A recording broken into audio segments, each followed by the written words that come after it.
Good morning, KubeConf. Super excited to be here in London and share so many stories with all of you. As you can see, the venue is gigantic and there are more than 12,000, 15,000 people around.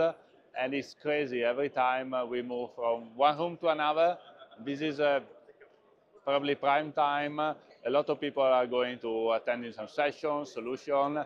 As you can see, it's getting very crowded and very messy. But this is the concept of this type of events. People sharing ideas, different organizations, different people that know each other from previous career, different jobs, come together, sharing ideas, and they return to their own environment, their own community, and share and innovate. So this is a great thing, so cross-pollination, and I really like because people speak all the languages of the world and we are all united by the passion of technology. Follow me for more.